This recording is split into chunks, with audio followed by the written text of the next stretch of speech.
Stojím tam, kde čas pomalý dých, v Radvani, kde história znie ako tichý krik, kde kaštiele spia, no múry vedia, čo všetko prešlo, čo tu bolo, čo zostáva. Radvaň, stará krv mesta, v srdci dym z jarmokov ešte dnes praská. Kamene šepkajú príbehy dňa, z každej ulice cíti, že žila aj žije tá štvrť Radvaň. Z 1263 rybári a potoky, čas písal kroniky v hlbokých rokoch. Farbiari miešali duše do látok, tu sa tvoril základ, nielen z plátok. Kaštiele stáli, pýchy rodu, radvanský a barciovský, kamenné stopy osudu. A keď jarmok zvolal remesla z ciest, ozval sa život, čo dodnes vieš. Radvaň, stará krv mesta, v srdci dym, z jarmokov ešte dnes praská.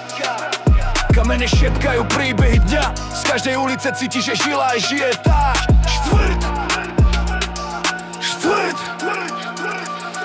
Sladkovič kráčal po týchto dlažbách, verše písal medzi domami v starých mlách. Kostol na horke ticho, čo chránil, každý zvon noci spomienky zranil.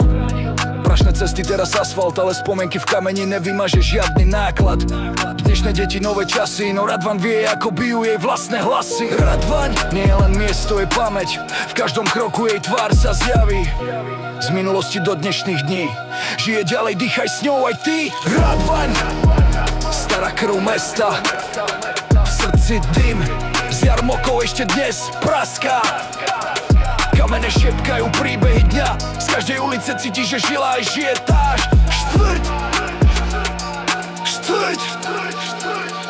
Radvaň, stará krv mesta, v srdci dym, z jarmokov ešte dnes praská.